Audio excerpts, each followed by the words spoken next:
Doctor के पास पहुंचता है ऑलरेडी अपनी चीजें कंट्रोल से बाहर खो चुका रहता है, एक लेवल से ज्यादा अपने आप को खराब कर चुका है यहाँ पे।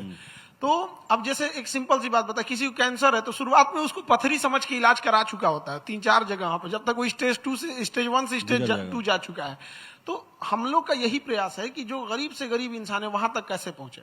तो अभी हम लोग ने हर डिस्ट्रिक्ट में ब्लड बैंक की सुविधा किया है ताकि किसी को भी ब्लड की दिक्कत ना हो। कई बार ऐसा होता है कि एक्सीडेंट होता है और आते आते रास्ते में उसकी ब्लड लॉस से मर जाता है, जबकि वो बेचारा बच सकता था। और इंडिया में एक इंसान जो कमाने वाला होता है वो अकेला कमाने वाला होता है पूरे परिवार में।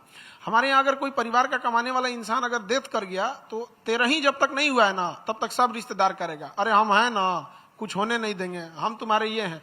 13 ही बाद पहचानने से भूल जाता है, फिर सोचेगा इसका कैसे जमीन हड़प लिया जाए। तो जरूरी है उसे बचाना।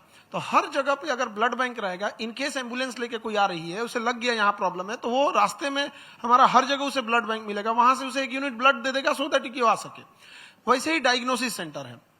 अब जैसे कोई मजदूर है, वो ईटा उठा रहा है, इतना भारी, उस पर कितना लोड पड़ रहा है, तो उसके हार्ट में क्या प्रॉब्लम है, क्या दिक्कत आ रहा है, कहीं ब्लॉकेज है, क्या है, अगर वो ईसीजी करा के देखना चाहता है, सिंपल सी ईसीजी, तो उसको हम लोग ने 25 रुपए में ईसीजी करने को बोल दिया। तो 25 रुपए में ईसीजी करा लेगा। उसको अगर शुरुआत में ही कोई प्रॉब्लम है वहीं सही हो जाएगा। कोलेस्ट्रॉल जांच करना होता है ब्लड के लिए, यहाँ पर कितने का कोलेस्ट्रॉल जांच, 5 रुपया लेके आदमी कोलेस्ट्रॉल जांच कर सकता है। हमारे यहाँ तो इतना ही कर देंगे उसको। मशीन ये जो मशीन मंगवा रहे हैं, पोर्टेबल मशीन है, गांव तक पहुंचना आसान है? नहीं, सारी मशीनें हमारी या तो यूएस की मशीन है, या तो जर्मनी की है, या तो वो जापान की है। एक मशीन कल हम लोग के यहाँ आई है बेल्जियम से। अब वो मशीनरी जितनी ज्यादा है जिसका कोई हद नहीं, लेकिन मशीनरी से एक पेशेंट को क्या मतलब होता है, उसको बस टू द पॉइंट चाहिए, उसके पीछे चीजों से मतलब नहीं होता। जैसे एक माँ बच्चे का ख्याल कैसे रखती है, उस बच्चे को पता ही नहीं चलता है कि माँ उसके लिए कितनी तपस्या की है, कैसे वो स्कूल से आएगा बैग फेंकेगा, उसको चाहिए कि मम्मी हमको खाना चाहिए, लेकिन माँ उसके लिए कितना पहले से मेहनत कर रही होती है। तो ये एक जब तक एक इंसान की, मानव की सबसे बड़ी चीज क्या होती है, एक मानव दूसरे की तकलीफ से अगर अपनी तकलीफ समझे, उसके अंदर करुणा हो, तभी तो मानव है। अदरवाइज में तो जानवर मानव में फर्क क्या रहेगा। इसमें जो डायग्नोज करेंगे कौन कौन से ऐसे रोग हैं? मुझे लगता है कि जो लोग भी न्यूज 18 देख रहे होंगे वो जानना चाहेंगे कि इसमें 2-4 कौन सी ऐसी बीमारियां जिसको अर्ली स्टेज पे हम डायग्नोज कर सकते हैं। थोड़ा बता दीजिए हमारे दर्शकों को, सो दैट उनको थोड़ा फायदा हो। देखिए, हमारा उद्देश्य मेडिकल सेक्टर में बस इतना है कि आज इंडिया का पेशेंट कोई भी चीज को, जैसे उसे टाइफाइड ही है ना, तो तब तक जब तक वो पूरी अपने आप को टाइफाइड बॉडी के अंदर मजबूत नहीं कर लिया, तब तक वो डॉक्टर के पास नहीं जा रहा है। यही चीज कैंसर के साथ हो रहा है। तो मेरा बस ये है कि डायग्नोस उसको अर्ली स्टेज में हो जाए, ताकि वो वहां तक पहुंच ही नहीं पाए। एक इंसान किडनी फेल कर लेता है, फिर वो डायलिसिस पे आएगा, उससे पहले उसने क्यों नहीं यूरिक एसिड जांच कराया, क्रेटिनिन क्यों नहीं जांच किया। अब एक क्रेटिनिन है, क्रेटिनिन से पता चल जाता है, यूरिक एसिड से पता चल जाता है, पोटेशियम से पता चल जाता है, भैया आपकी किडनी गड़बड़ हो रही है। वो कितना में 18 रुपए में क्रेटिनिन जांच कर सकता है। अब अगर किसी को प्रॉब्लम है, वो आके हमारे यहाँ जांच करा सकता है 18 रुपए में, तो उसको प्रॉब्लम नहीं होगी, अर्ली स्टेज में पता चल जाएगा। तो हम लोग का पहला एक स्टेज है कि शुरुआत में उस चीज को रोका जाए। जैसे महिलाओं में आप देखिए ब्रेस्ट कैंसर, तो ऐसा नहीं है कि ये आज से है, पहले से, बट प्रॉब्लम कहाँ आ रही है कि उसका प्रोटोकॉल लोगों को नहीं पता है। अगर किसी महिला को ब्रेस्ट कैंसर है तो स्टेज 1 में ना उसको तो दिखता नहीं है, तब तक वो कहीं लोकल दिखाएगी और भी जांच उतना नहीं करा पाएगी यहाँ पर। अब जब वो बढ़ने लगेगा तब जाएगी उसकी बायोप्सी जांच कराने। अब यहाँ क्या प्रॉब्लम क्या होता है कि अगर उसका बायोप्सी जांच हुआ तो डॉक्टर या पैथोलॉजी उसे बता देगा कि हाँ आपको कैंसर है। अब उतना बता के छोड़ दिया।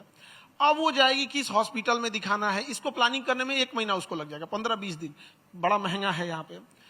इस दौरान अगर वो हॉस्पिटल पहुंच भी गई, जैसे टाटा मेमोरियल हॉस्पिटल पहुंची या कहीं पहुंची, अब वहां उसको बताया जाएगा कि भैया आपको एक और टेस्ट कराना है, ER, PR, HER2, अगर HER2 कॉमन हो गया तो फिर फिश टेस्ट कराना है, फिर BRCA1, BRCA2 टेस्ट कराना है। तो जो 1 महीना वो घर पे थी अपनी तैयारी में, ये 1 महीना फिर उसको एक्स्ट्रा देना पड़ेगा जांच कराने के लिए। तो जो प्रॉपर प्रोटोकॉल होना चाहिए कि हाँ अगर जैसे आपका डिटेक्ट हुआ तब तक तुरंत हार्मोन से लेके A to Z चीजें चेकअप हो जाना चाहिए।